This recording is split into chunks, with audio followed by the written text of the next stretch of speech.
नमस्कार, मैं निशी भाटिया और आप देख रहे हैं एएमबी नेटवर्क। चलिए बुलेटिन की शुरुआत करते हैं एक बड़ी खबर के साथ, जहां कल उत्तराखंड के देहरादून में होगी मध्य क्षेत्र परिषद की बैठक। सीएम योगी और शासन के अधिकारी इस बैठक में शामिल होने वाले। इस वक्त की बड़ी खबर सीधे उत्तराखंड की राजधानी देहरादून से सामने आ रही है, जहां पर विभाग की ओर से आयोजित कार्यक्रम में शामिल होंगे अधिकारी।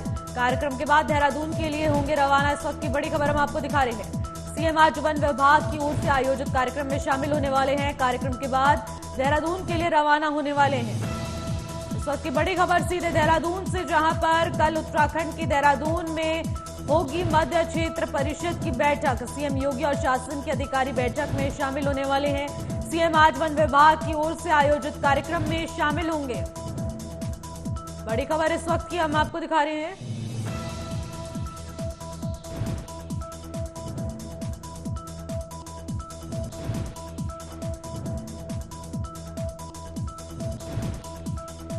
इस खबर पर अधिक जानकारी के साथ मेरे सहयोगी सिद्धार्थ प्रताप सिंह भी हमारे साथ जुड़ चुके हैं। सिद्धार्थ, कांग्रेस राष्ट्रीय महासचिव और इसके अलावा तमाम भारतीय जनता पार्टी महासचिव बैठक करने वाली है, मध्य क्षेत्र परिषद की बैठक होने वाली है।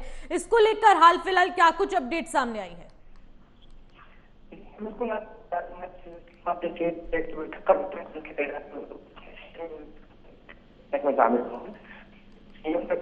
कार्यक्रम में वन विभाग अधिकारी सप्ताह कार्यक्रम में शामिल होंगे। उस कार्यक्रम के बाद वो देहरादून के लिए रवाना हो जाएंगे और उसके बाद कल मुख्यमंत्री योगी आदित्यनाथ केदारनाथ का दर्शन करेंगे। केदारनाथ में ही रात विश्राम करेंगे और 8 अक्टूबर को लखनऊ शाम को लौटेंगे।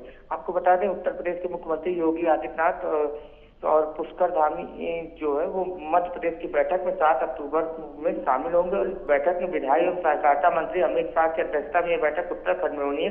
इस बैठक में 4 राज्यों में उत्तर प्रदेश, उत्तराखंड और मध्य प्रदेश और छत्तीसगढ़ के मुख्यमंत्री शामिल होंगे और नरेंद्र नगर में होगी। और इसकी मध्य क्षेत्र की परिषद की बैठक है, जिसमें अमित शाह की अध्यक्षता में ये बैठक होगी। जी, इसमें मध्य क्षेत्र परिषद की तो बैठक होगी, इसमें और तमाम मुद्दे कौन कौन से होने वाले हैं इस बैठक में, और किन मुद्दों पर चर्चा के लिए अब सीएम योगी और तमाम ऐसे अधिकारी और नेतागण वहां पर पहुंचेंगे? देखिए, कैबिनेट मंत्री सुबोध उनियाल, जो उत्तराखंड में कैबिनेट मंत्री सुबोध उनियाल, उन्होंने कहा कि मध्य जो क्षेत्र की बैठक है ये काफी महत्वपूर्ण है। इस बैठक में राज्यों की तमाम समस्याओं को केंद्र सरकार के सामने रखा जाएगा, जिससे उनका समाधान हो सके। तो कहीं ना कहीं ये कोशिश होगी कि क्या क्या समस्याएं हैं, किस तरीके की समस्याएं आ रही हैं, उसको लेकर केंद्र सरकार के सामने उन राज्य की जो समस्या है उसको रखा जाएगा। और इस बैठक में ये बैठक उत्तराखंड के लिहाज से काफी महत्वपूर्ण है। उत्तराखंड राज्य 24वीं मध्य क्षेत्रीय परिषद की बैठक की मेजबानी कर रहा है और इस बैठक में 4 राज्यों के मुख्यमंत्री शामिल होंगे। अभी तक जो कार्यक्रम तय हुआ है उसके अनुसार सीएम योगी आदित्यनाथ, उत्तराखंड के सीएम पुष्कर सिंह धामी बैठक में शामिल होंगे। इसके साथ ही मध्य प्रदेश के सीएम वर्चुअली जुड़ेंगे। छत्तीसगढ़ के मुख्यमंत्री के प्रतिनिधि भी यहाँ पहुंचेंगे। जी, और चुनाव को लेकर कब तारीखों का ऐलान हो सकता है, क्योंकि लगातार विधानसभा चुनाव को लेकर भी रणनीति तैयार करने की बात की जा रही है? तो जिस तरीके से सीएम आज वन विभाग की ओर से ये बैठक का आयोजन करेंगे, इसको लेकर हमारे संवाददाता सिद्धार्थ ने भी तमाम जानकारी दी है कि किस तरीके से अब सीएम योगी के अलावा और भी तमाम राज्य हैं जहां के आला अधिकारी से लेकर वहां के नेतागण से लेकर कैबिनेट मंत्री से लेकर तमाम सीएम भी वहां पर मौजूद होंगे। फिलहाल सिद्धार्थ का बहुत बहुत शुक्रिया तमाम जानकारी के लिए। इसके साथ ही अब अगली खबर का रुख करते हैं, जहां पर बिहार में जाति जनगणना को लेकर दायर याचिका पर आज सुप्रीम कोर्ट में सुनवाई होने वाली है।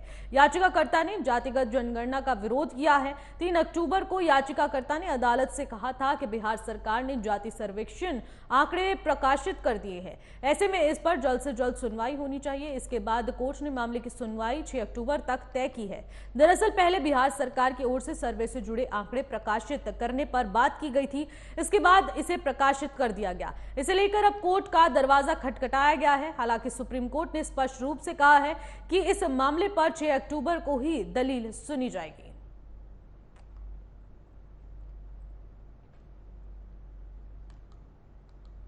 इसी बीच एक और बड़ी खबर सामने आ रही है, जहां पर सपा विधायक अबू आजमी के ठिकानों पर आईटी की रेड पड़ी है। अबू आजमी की बेनामी संपत्तियों की तलाश में ये छापा मारा गया है। 3 शहरों में उनके करीबियों के ठिकानों पर भी छापेमारी की कार्रवाई की गई है।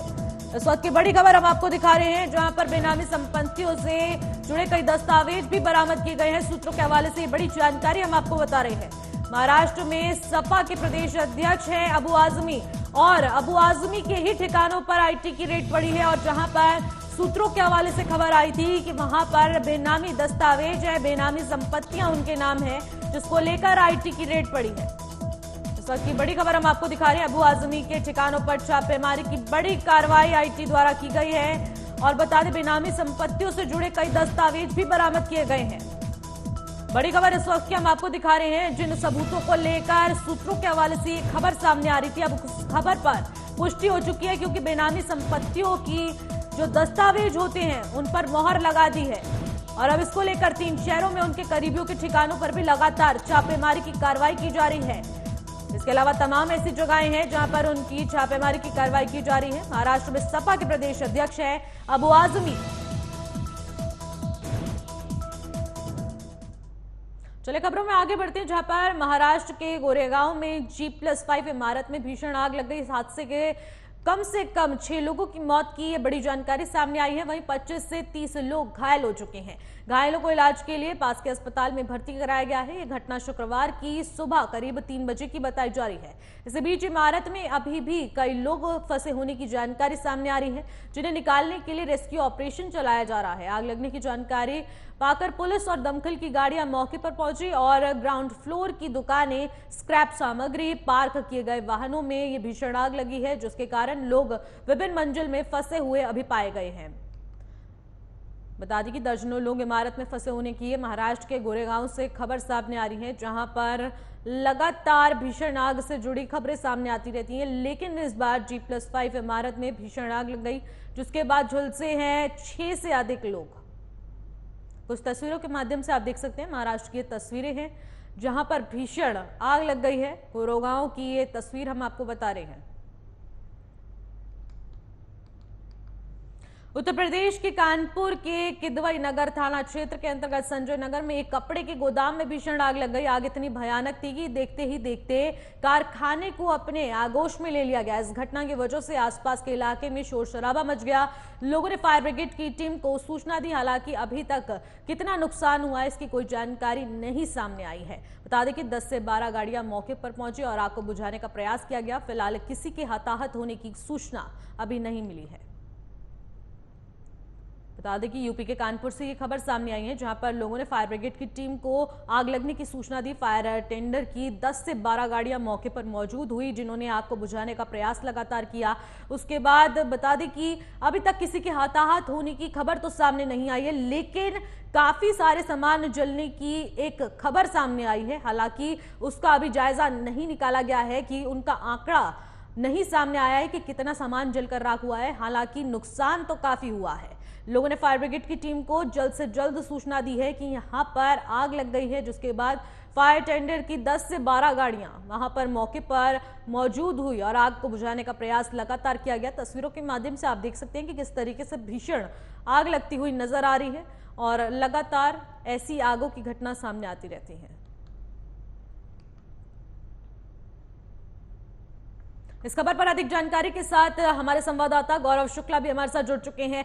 गौरव, कानपुर से एक बड़ी खबर सामने आ रही है, जहां पर भीषण आग के चलते बहुत बड़ी आग लगी और उसके बाद अग्निशमन की गाड़ियों को जब बुलाया जाता है तो 10 से 12 गाड़ियां वहां पहुंचती हैं और आग बुझाने का प्रयास किया जाता है। आग लगने के कारणों का हाल फिलहाल क्या कुछ पता चल पाया है? देखिए निश्चित बिल्कुल आपको बता दूं कि पूरा मामला नौवस्ता थाना क्षेत्र का जो संजय नगर इलाका है वहां का है, जहां पर एक कपड़ा गोदाम है, बड़ा कपड़ा गोदाम है। वहां पर कुछ मजदूर भी थे जब ये संदिग्ध परिस्थिति में आग लगी और इसके बाद से लगातार कंट्रोल रूम पर सूचना दी गई और फायर विभाग की जितनी भी गाड़ियां थी वो मौके पर पहुंची, लेकिन आग इतनी विकराल थी कि कानपुर नगर सहित तमाम अन्य जगहों से भी फायर ब्रिगेड की गाड़ियां बुलवानी पड़ी। जो मजदूर अंदर थे उनको बाहर निकाला गया, लेकिन लगातार जो लंबा समय गुजर गया है आग बुझाने का प्रयास लगातार किया जा रहा है। अभी भी आग पर काबू नहीं पाया जा चुका है। करीब 2 दर्जन गाड़ियां जो है वो मौके पे लगी हुई है। अगर अग्निशमन विभाग के मुख्य अधिकारी की बात की जाए तो उन्होंने आग लगने के कारणों को अभी तक स्पष्ट नहीं किया है। नुकसान कितना क्या कुछ हुआ है इसका अभी तक आकलन नहीं लगाया जा सका है, लेकिन लगातार जो है सिर्फ आग बुझाने को जो महत्वपूर्ण उनकी विशेषता है, आग बुझाने का प्रयास लगातार किया जा रहा है और इसके बाद ही यह आकलन हो सकेगा कि नुकसान कितना हुआ है और आग किन कारणों से लगी। जांच के बाद जब वहां पर पुलिस की गाड़ियां भी हमने सुना कि वहां पर मौजूद थी, तो पुलिस के प्रथम दृष्टिकोण से ये मामला किस चीज का लग रहा है? ये कोई षड्यंत्र के तहत किया गया है या फिर कोई साजिश के तहत किया गया है या फिर ये आग अपने आप लगी है? देखिए, बिल्कुल जाहिर तौर पर निश्चित जिस तरीके की आग लगी है, स्थिति संदिग्ध है, और जब आग बुझेगी और इसके बाद कहीं ना कहीं जब माइक्रो लेवल पे इसकी जांच होगी तो जाहिर तौर पर यह स्पष्ट हो सकेगा कि आग लगी या लगाई गई। कहीं एक षड्यंत्र तो नहीं है, इस पैसे को किसी तरीके से कन्वर्ट करने को या जीएसटी चोरी का मसला तो नहीं है। जो भी कुछ होगा जांच के बाद स्पष्ट होगा। जी बिल्कुल, बहुत बहुत शुक्रिया गौरव तमाम जानकारी के लिए। इस खबर पर अपनी नजर बनाए रखिएगा। तो इसी के साथ अब अगली खबर का रुख करते हैं, जहां पर दिल्ली के शराब घोटाले मामले में आप सांसद संजय सिंह को बड़ा झटका लगा है। दिल्ली के राउज एवेन्यू कोर्ट ने सुनवाई के बाद आम आदमी पार्टी के नेता और राज्यसभा सांसद संजय सिंह को 10 अक्टूबर तक रिमांड पर भेज दिया है। वही फैसला आने से पहले संजय सिंह के पिता ने कहा था कि फैसला सुरक्षित है, मेरा अनुमान है कि 1 हफ्ते की रिमांड होगी, लेकिन रिमांड 5 दिन अपूर्व हुई है। वहीं दिल्ली के सीएम अरविंद केजरीवाल ने कहा है ये लोग सारे झूठे केस लगा रहे हैं, इतने केस लगा दिए गए हैं, इनकी जांच की जाए, लेकिन कुछ निकलता नहीं है। इस जांच के खेल का सबसे समय खराब हमारे लिए ही चल रहा है।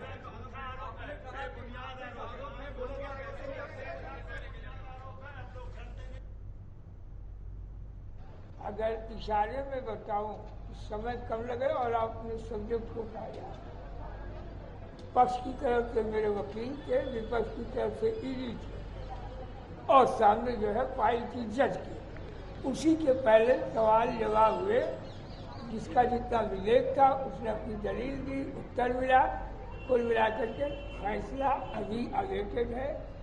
जज साहब उसको चले गए, मैंने सोचा मैं भी बाहर चलूं, अभी रिजल्ट आ जाएगा, लेकिन मेरा अपना अनुमान है कि रिमांड 1 हफ्ते की होगी, ये मेरा अनुमान। हम न्यायालय का सम्मान करना चाहेंगे, न्यायालय 15 दिन दे, 1 हफ्ता दे, मैं कौन आपत्ति कर सकता? जो कहेंगे न्यायालय वही हमको मानना है। सारे केस झूठे लगा रहे हैं ये लोग, तो कुछ इतने केस लगा लिए, इतनी जांच कर ली, कुछ निकलता तो है नहीं। तो इस जांच के खेल में टाइम ही खराब होता है, सबका टाइम खराब होता है, जांच एजेंसियों का भी टाइम खराब होता है, सरकार का भी। सबको काम करना चाहिए, देश के लिए काम करना चाहिए, तभी तो देश तरक्की करेगा। सबको झूठे केसों में फंसा के उससे तो देश तरक्की नहीं करेगा।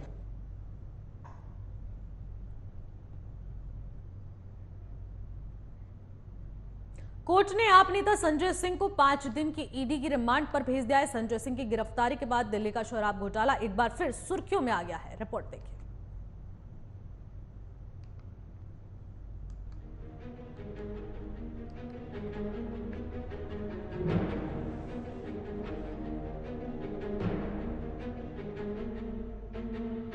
आम आदमी पार्टी के राज्यसभा सांसद संजय सिंह की गिरफ्तारी के बाद दिल्ली की नई शराब नीति एक बार फिर से चर्चाओं में आ गई है। संजय सिंह को गिरफ्तार करने से पहले ईडी ने संजय सिंह के घर पर छापा मारा था और 10 घंटे लंबी पूछताछ के बाद गिरफ्तार कर लिया गया।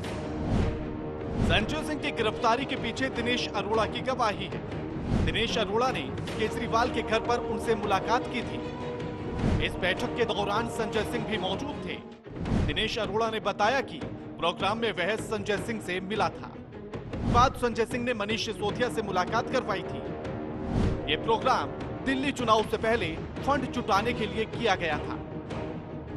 संजय सिंह के कहने पर अरोड़ा ने रेस्टोरेंट मालिक से बात की थी। अरोड़ा ने दिल्ली चुनाव के लिए पार्टी फंड जुटाया। दिनेश अरोड़ा ने सिसोदिया को 32 लाख रुपए का चेक सौंपा था। इसके बदले संजय सिंह ने दिनेश अरोड़ा का एक मामला सुलझाया था। तो वहीं इस मामले में ईडी आम आदमी पार्टी को पक्षकार बनाने जा रही है। जांच एजेंसी इसके लिए कानूनी सलाह ले रही है। मनीष सिसोदिया मामले में सुनवाई के दौरान कोर्ट ने ईडी से पूछा कि शराब नीति से सीधे राजनीतिक पार्टी को फायदा हुआ तो वह मामले में आरोपी या पक्षकार क्यों नहीं है। कोर्ट के रुख के बाद जांच एजेंसी अब कानूनी सलाह ले रही है। वहीं अब इस मामले पर सियासत तेज हो गई है। संजय की गिरफ्तारी के बाद पार्टी कार्यकर्ताओं ने देश के कई हिस्सों में विरोध प्रदर्शन किया और आम आदमी पार्टी के खिलाफ साजिश रचने का आरोप लगाया।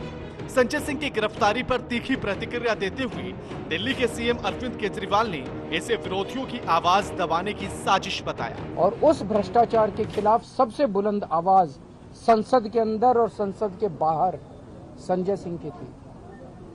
वो मोदी जी को बर्दाश्त नहीं हो रहा था। पहले संजय सिंह को संसद से सस्पेंड करवाया, और अब उन्होंने आज उनको एक झूठे पूरी तरह से झूठे, सवेरे से शाम तक बाबूजी बता रहे हैं कि सवेरे से शाम तक सारे घर का छान मारा इन्होंने, सारे तकिए गद्दे सारे सब छान मारा, कुछ नहीं मिला इन लोगों को। उसके बाद शाम को ये गिरफ्तार करके ले गए। अब चुनाव आ रहे हैं और जब से इंडिया अलायंस बना है, इंडिया अलायंस बनने की वजह से वो बुरी तरह से बौखलाए हुए हैं प्रधानमंत्री जी, क्योंकि उनको लग रहा है कि अगर ये अलायंस सक्सेसफुल हो गया, जो कि होगा, तो फिर मोदी जी हार रहे हैं, बुरी तरह से हार रहे हैं। वहीं बीजेपी आम आदमी पार्टी के आरोपों को खारिज कर रही है और केजरीवाल पर दोहरा मापदंड अपनाने का आरोप लगा रही है। पार्टी का चरित्र है, सीना ठोक करके घोटाला करो और जब पकड़े जाओ तो उस पर राजनीति आरंभ कर दो। मैं आज सवाल पूछना चाहता हूं आम आदमी पार्टी से कि अभी 3-4 दिन पहले पंजाब में सुखविंदर सिंह कैरा, जो पंजाब के कांग्रेस के विधायक हैं, ड्रग्स केस में उनकी गिरफ्तारी होती है, उनको ड्रग्स के केस में अरेस्ट किया जाता है। पुराना केस था, केस चल रहा था, गिरफ्तारी होती है। आम आदमी पार्टी प्रेस कॉन्फ्रेंस करके कहती है law will take its own course. जब पंजाब में जहां आपकी सरकार है वहां पर कांग्रेस जो आपकी विपक्षी पार्टी है, जब उसके सदस्य और उसके विधायक गिरफ्तार होते हैं तो law will take its own course. और जब आपके विधायक या आपके सांसद गिरफ्तार होते हैं शराब घोटाले में, वहां ड्रग्स का केस था, यहां शराब का केस है, तो आप कहते हैं law should not take its course. ये तो बौखलाहट का मामला है।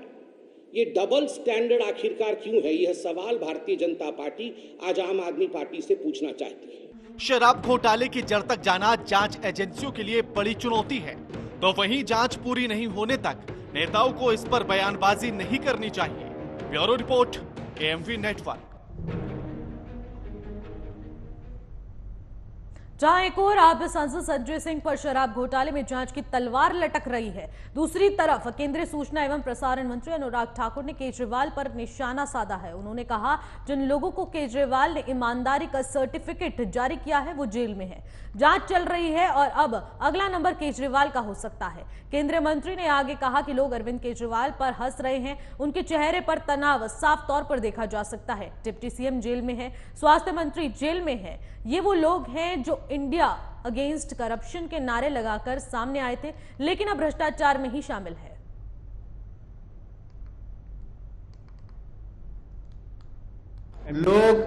लोग अरविंद केजरीवाल जी के ऊपर हंस रहे हैं और उनके चेहरे का तनाव देख रहे हैं कि जिसका मुख्यमंत्री जेल में हो, जिसके स्वास्थ्य मंत्री जेल में हो, जिनका शिक्षा मंत्री जेल में हो, जिसकी पार्टी के सांसद से लेकर विधायक जेल में हो, और ये वो लोग हैं जो इंडिया अगेंस्ट करप्शन का नारा देकर आए थे और भ्रष्टाचार में डूबे हुए पाए गए।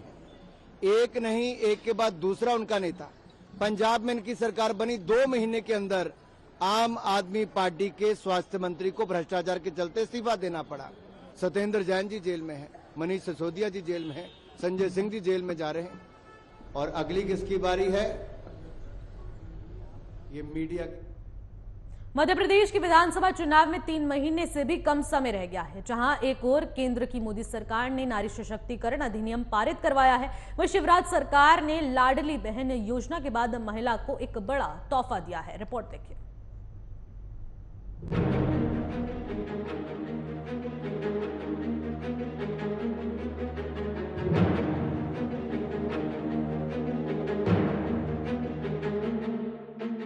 मध्य प्रदेश में विधानसभा चुनाव में 3 महीने से भी कम का समय रह गया है। चुनाव की घड़ी जैसे जैसे पास आ रही है, वैसे वैसे तमाम राजनीतिक दलों ने जनता से लुभावने वादे करने शुरू कर दिए हैं। लेकिन इस बार के चुनावों में सभी राजनीतिक दल महिलाओं को प्राथमिकता दे रहे हैं। जहां कांग्रेस अपने वचन पत्र में महिलाओं को प्रमुख स्थान दे रही है, तो वहीं केंद्र की मोदी सरकार ने नारी शक्ति वंदन विधेयक को लोकसभा और राज्यसभा में पारित करवा के अपने हक में करने की प्लानिंग कर ली है। वहीं शिवराज सरकार ने लाडली बहना योजना के बाद नारी सशक्तिकरण की दिशा में बड़ा कदम उठाया है। अब मध्य प्रदेश की सरकारी नौकरियों में महिलाओं का 35% आरक्षण मिलेगा। सीएम शिवराज की ओर से ऐलान के बाद सामान्य प्रशासन विभाग ने नोटिफिकेशन जारी कर दिया है। सिर्फ वन विभाग में ये फॉर्मूला लागू नहीं होगा। इतना ही नहीं, आगामी विधानसभा चुनावों से पहले शिवराज सरकार लाडली बहना के तहत हर महीने 1500 रुपए भेज रही है, जिसका सीधा लाभ 1.3 करोड़ महिलाओं को मिल रहा है। इतना ही नहीं, शिवराज सिंह चौहान पहले ही कह चुके हैं कि आगे चलकर ये राशि बढ़ा दी जाएगी और ये 3000 रुपए प्रति महीने तक हो सकती है। अब बीजेपी की केंद्र सरकार की ओर से नारी शक्ति वंदन अधिनियम को पारित करवाना हो या फिर मध्य प्रदेश सरकार की महिलाओं को सौगात, इन दोहरे शस्त्रों का सीधा सीधा लाभ बीजेपी को होता दिख रहा है। ऐसे कयास लगाए जा रहे हैं कि आगामी विधानसभा चुनावों में 2.6 करोड़ से अधिक महिला वोटर शिवराज के पाले में जा सकती हैं। Bureau report, AMP network.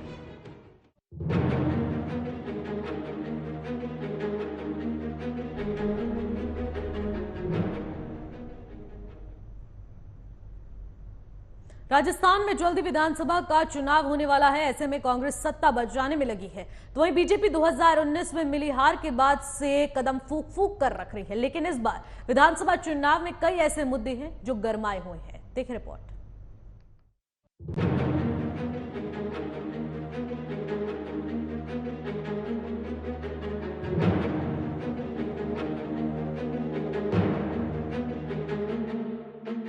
Rajasthan में जल्दी विधानसभा का चुनाव होना है, लेकिन इस बार का चुनाव बहुत ही दिलचस्प होगा।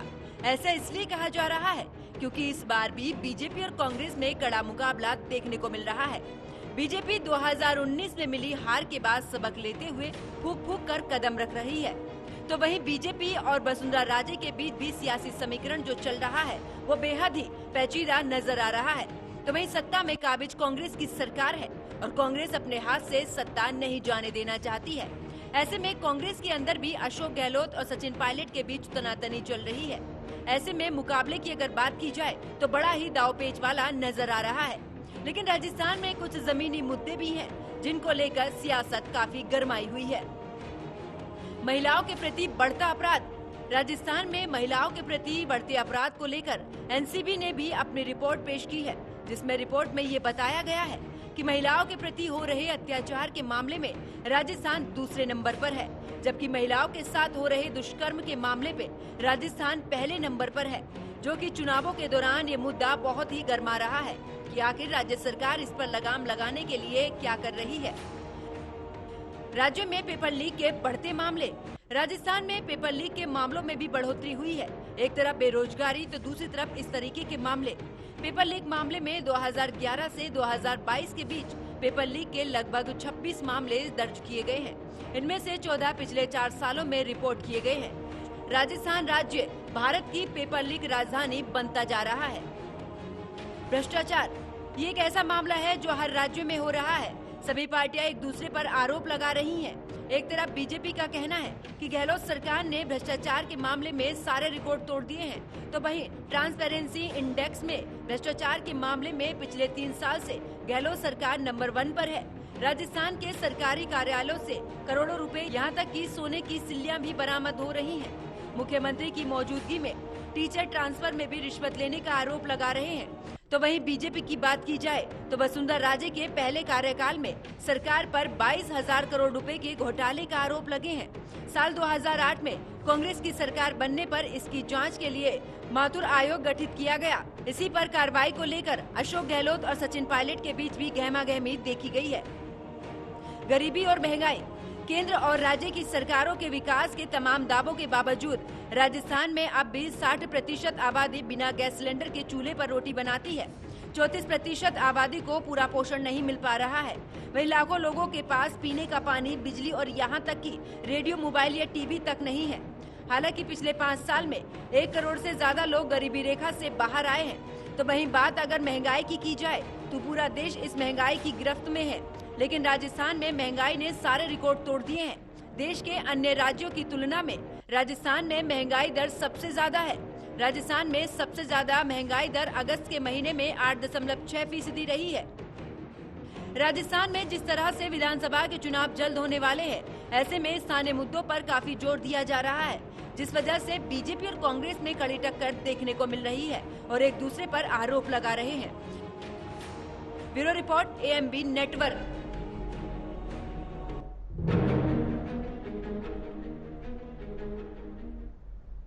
फिलहाल इन खबरों में बस इतना ही। देश और दुनिया की तमाम बड़ी खबरों के लिए देखते रहिएगा AMB नेटवर्क।